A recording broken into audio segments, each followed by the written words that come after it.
Hi there. In this presentation, I want to talk about some more developed occult or metaphysical theory concerning the use of healing symbols or spiritual sigils or magical sigils for producing an effect of healing, as one might say. And to my mind, there are three aspects to the use of spiritual healing symbols or sigils. Um, and here one might consider a sigil to, at one level, to be actual entity, an actual being, a non-localized being of intelligence and power. The power being, I suppose, to fix things. So we'll put that on the back burner for a minute. And we'll talk about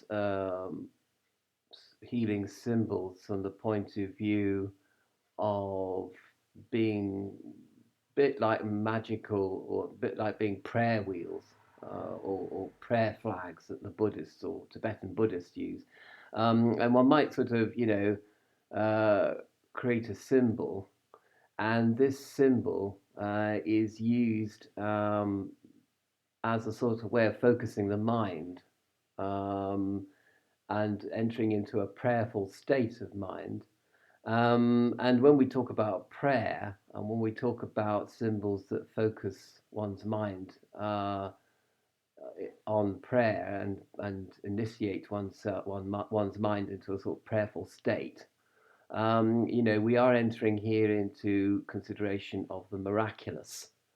And because you're asking for some miracle to happen in many cases. And so a miraculous event might happen as a result of dire need, and which might be the sort of motive force behind the occasion of a miracle.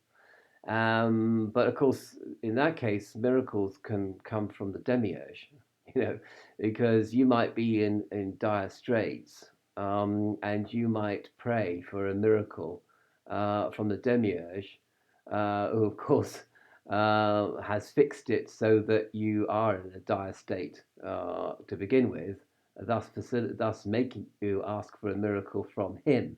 So that it's sort of, because the miracle, well, because he is the God that giveth and taketh away at the same time. So, he's taken away everything, and then you ask for deliverance from the situation of negativity, from your point of view, that is, and you enter into the sphere of the miraculous at this particular point. But the source of the miraculous could be the very God that basically is the God of preservation, creation, and destruction, which is, of course, the definition of the demiurge. And and there, of course, lies the sort of contradiction or the problem of the lower worlds, and dealing magically, as it were, with lower beings and in the lower worlds. Um, but there is another side to the miraculous. A miraculous occurrence can sometimes indicate the intervention from the transcendental God and its agencies, the Holy Spirit, and of course the ministry of Jesus Christ. And so the Holy Spirit is now, of course, and Jesus Christ had his ministry, 2,000 years ago, in quotation marks. And so we have this source of the miraculous being the transcendental God. So in a sense, it's the true miracle of a God that is beyond preservation, creation, and destruction, and of course beyond the contradiction that concept entails, which it does, philosophically speaking. And so, in some way, we have a transcendental God that's beyond this world of contradiction, beyond this world of preservation, creation, and destruction, who nevertheless intervenes in a miraculous way to preserve us or to deliver us from evil. But I think that the main point of this, well, firstly, to demonstrate that we are not alone, that the Holy Spirit is there, ready to intervene on our behalf, and on the behalf of other beings who are in distress, by the way, who live on this planet or on other planets, not just us. And secondly, the idea um, is that we can perceive that there is good, that good there is good in potential, and the good is in the background. But then there's also the Gnostic idea that God, the transcendental God, the God of love, is not omnipotent. And indeed, in this sphere, on the many lower worlds, the demiurge has more power than the Holy Spirit, and more power than the transcendental, the true God, the divine. So on occasion, you know, firstly, the Holy Spirit has to demonstrate that it has power, ultimately has power, but also that it is struggling, sort of thing, to sort of punch a hole, as it were, through the sphere of the lower worlds in order to reach suffering souls. And this may seem a rather peculiar kind of way of looking at the miraculous and religion. You have kind of two deities who are equally powerful in their own different spheres, and yet one god, one deity, has the ability to kind of to to uh, to break on through to this side of the veil in order to demonstrate that ultimately the deity has ultimately has more power than the demiurge, and we are on a journey, spiritual journey back to that source of the miraculous, that true source of the miraculous, rather than the false source of miraculous. Because it must be remembered here that Gnosticism is a dualistic religion, and we're thinking in terms of transcendental God and immanent God, and immanent God is the God of the lower worlds and God of illusion and delusion and power in this world. And we're thinking of a transcendental God that has power, ultimate power in the transcendental realm, when souls are eventually en masse, every soul delivered from this prison ship that we find ourselves in currently. Um, so that's kind of I hope, not too convoluted explanation of the miraculous, which is one aspect of a healing sigil.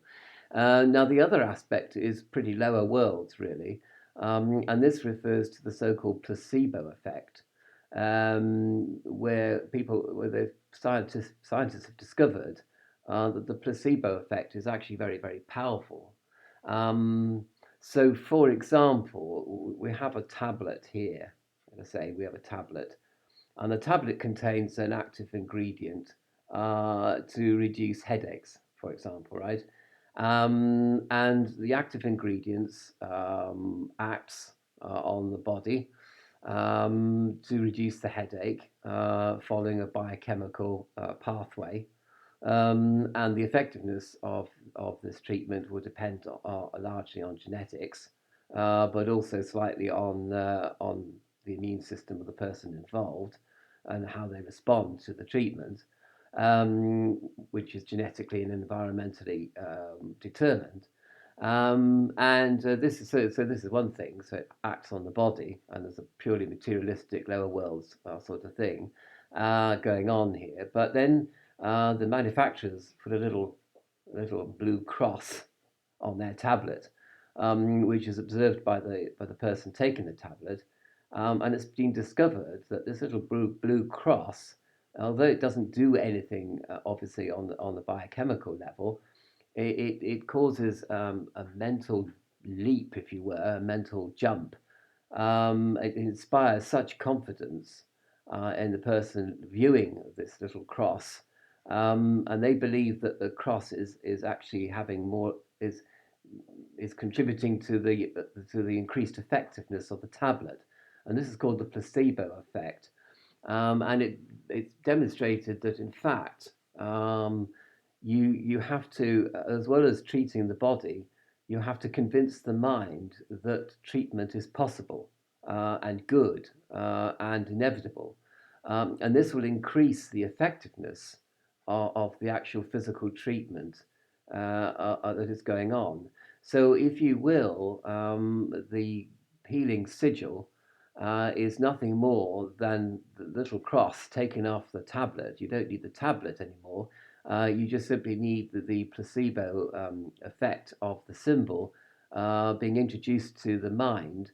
And basically, the mind is then being convinced by this symbol, which which it believes has power. And it's really, the symbol doesn't have any power at all. It's the mind that has the power to create the healing conditions for the body as a result of being, I suppose, hoodwinked on one level into believing that the symbol has power. Even the symbol has absolutely no intrinsic power at all. There's nothing magical or there's nothing energetic, as one might say, or metaphysical going on at all. Now, of course, this explanation is very lower worlds. It is very physical bound, even though it's interesting that the body mind complex is kind of should be considered as one seamless garment. It still belongs to the world of causality. You're just sort of using a kind of mental trick, and that sort of has, as I said in the other video on the Codex Vitae Codex 19, was that the symbol has a kind of an effect on a mysterious effect, without necessarily being to do with anything metaphysical. Although that kind of contradicts what I've just said about the sigil being an actual intelligence with power. Um, well, and that must bring us on to the third point. And the third point is that uh, that there could be a causality going on. I mean, the symbol, or the spiritual sigil, could be having a metaphysical effect on something other than the mind and other than the body. So, for example, it might be that we might consider the soul as being a sphere. And the soul cannot be harmed or cause harm, to follow the Bhagavad Gita. But there is a sphere outside the sphere of soul, which is part of the soul, and yet not part of the soul, which is part of the body mind complex of the world of physicality, and yet is also at the same time not part of it.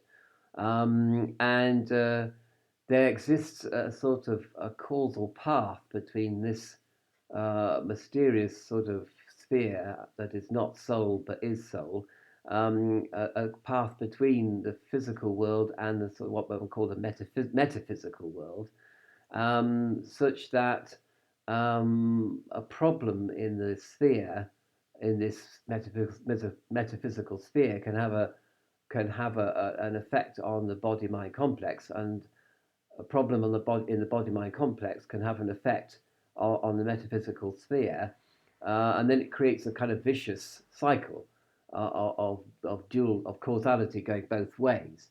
And the idea of the physical of the spiritual healing symbol is that it breaks this vicious cycle. It breaks the energy that's flowing between the body mind complex and the metaphysical sphere, which is surrounding soul. And because of that, we see that there is a third force being brought into play. So we have the body's own defense systems. We have the mind that can be convinced of the goodness of being healed through a placebo effect. And then we have this mysterious third force, that comes into play, which is not so much a force as a really as a releasing of force, as it were. It's breaking the vicious cycle that has been building up over years between the problems of the body and the mind and the problems on the metaphysical psychic level. And so by breaking the vicious cycle that may exist between these two spheres, you are allowing perhaps the body mind complex to become more efficient at self healing. And this is the metaphysical theory behind symbols used in healing. And it's an intriguing theory in the same way as the placebo effect is an intriguing psychodynamic theory. But of course, these two theories, the placebo effect and the metaphysical theory, have nothing whatsoever to do with the miraculous. And we must return, I suppose, to the purity of the theory of the miraculous, which is that we are we are praying to the Holy Spirit to intervene, and on times the Holy Spirit can intervene because it can break through the defences of the demiurge to relieve us from pain and suffering. That pain and suffering being so intense that it causes us to doubt or even to hate the God of love, whereas in fact it is the demiurge that's causing us the intense pain and suffering in the first place. It's fixing the world so that we have this.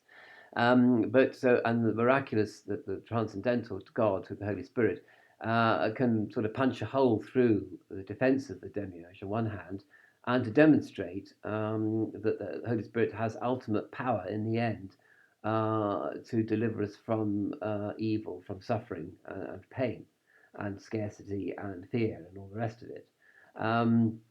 It's like a demonstration of power, if you like, because obviously, during the ministry of Jesus, I mean, he couldn't help everybody, and he couldn't stop the Romans doing what they were doing, and he couldn't stop the publicans doing what they were doing, and he couldn't stop Judas Iscariot from betraying him. And in Gnostic terms, he couldn't because in the sphere of the demiurge actually has more power than Jesus during his ministry. But that ultimately Jesus has more power than the demiurge in the fullness of time kind of way. Now, all these theories that I presented to you today, on a philosophical basis, they all have terrific contradictions. They contradict each other. And you might say, well, how can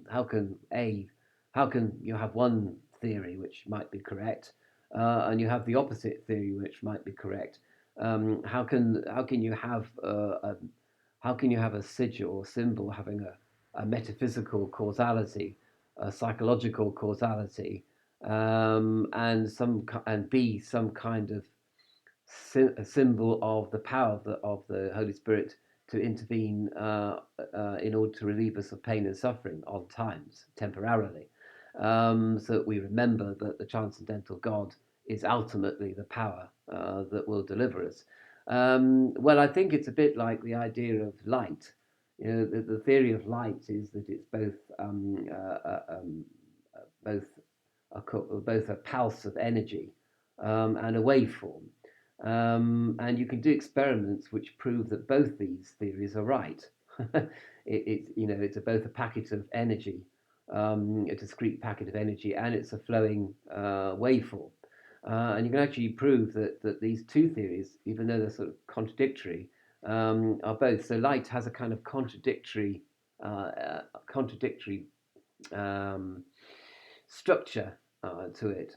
It's both it's both a pulse of energy, and it's also a waveform.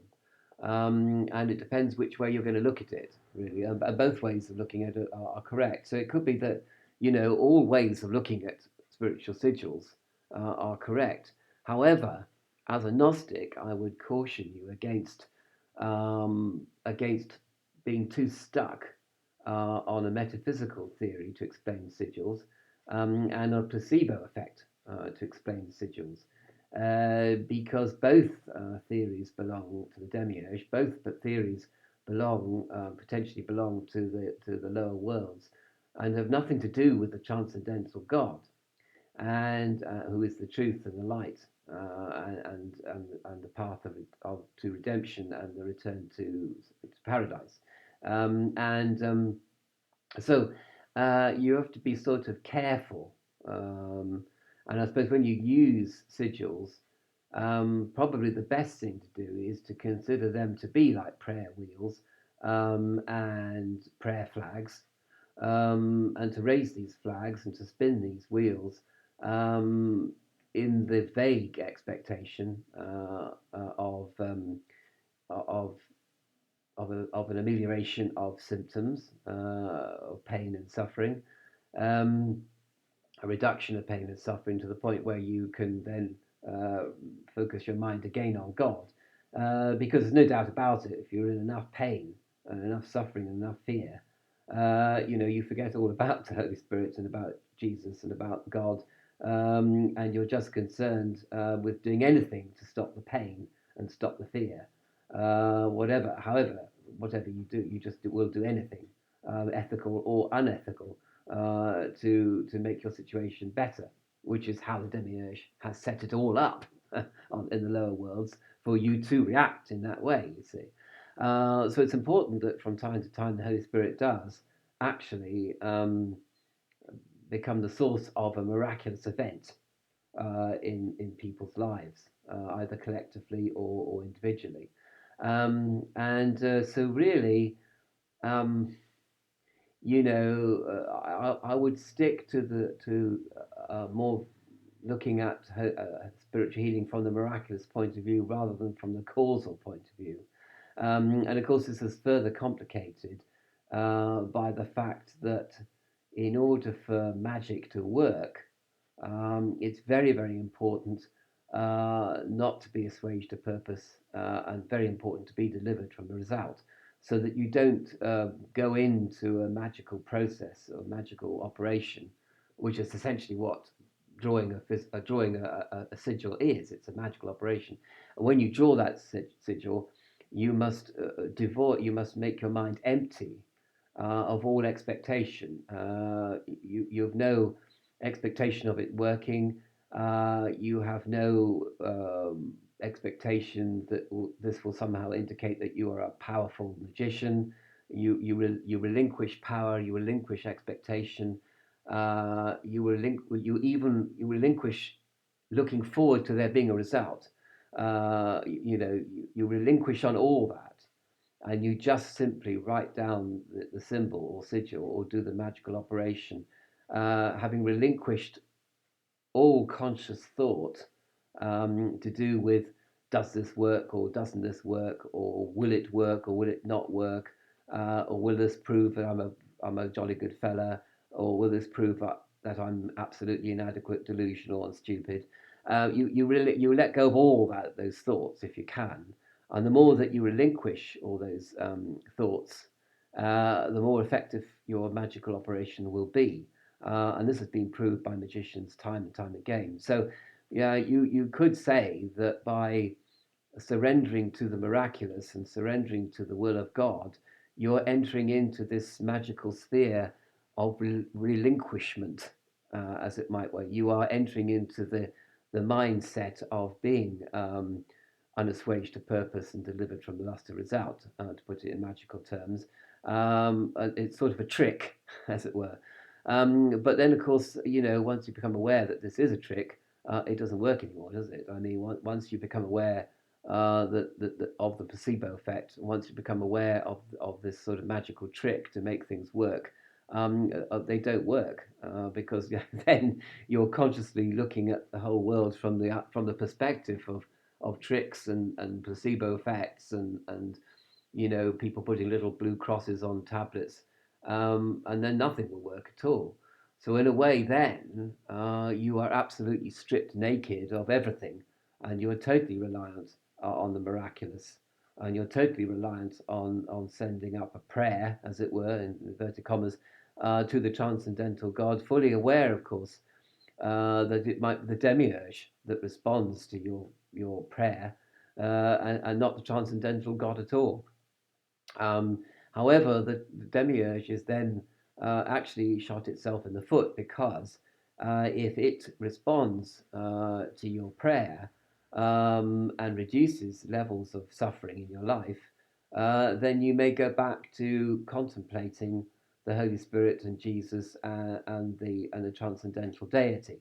So in fact, it's almost, the demiurge likes to be asked and likes to perform miracles, but that's to its own detriment.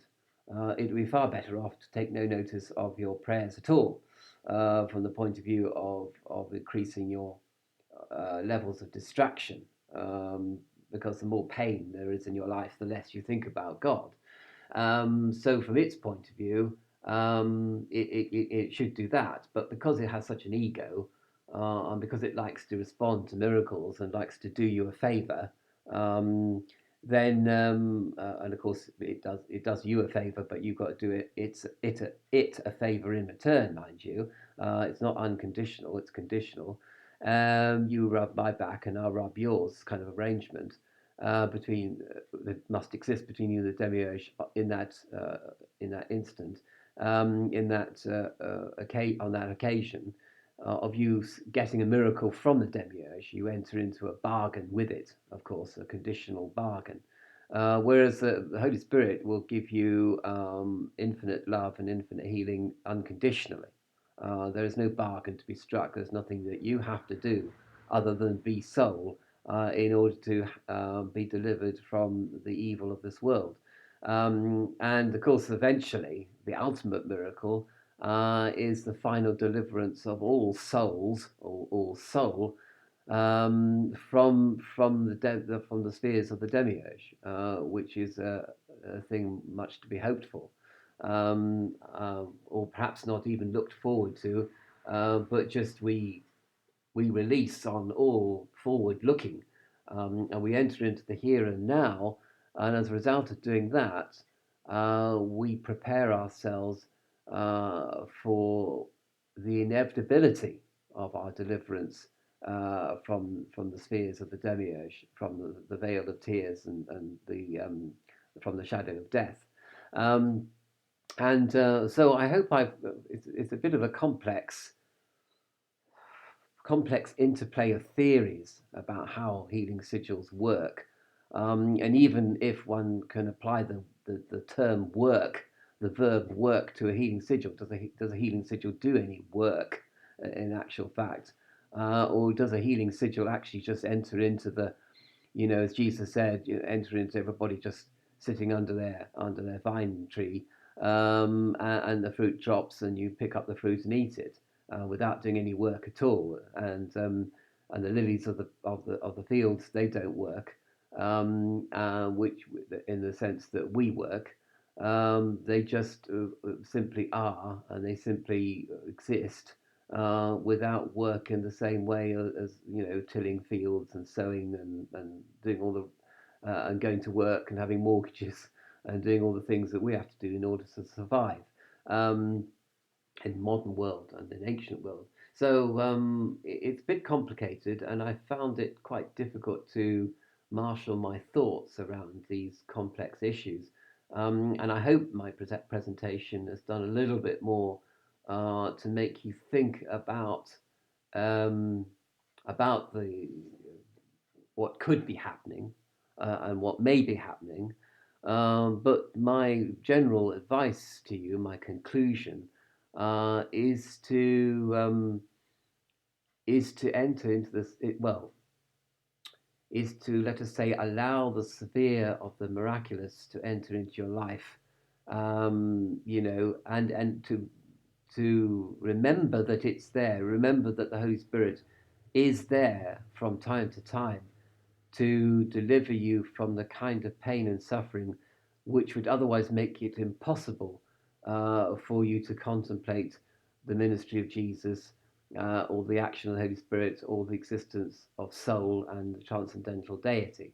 And this is very important to bear in mind. It's very important to remember this, even if miracles don't happen, you must remember that they potentially can happen at any time, and according to any need.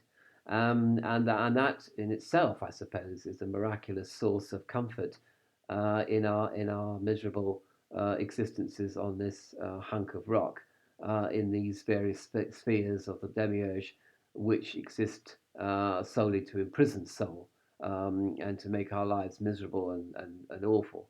But this last concept, I suppose, is worthy of another separate video, when I talk about the human condition itself, in relation to the lower worlds.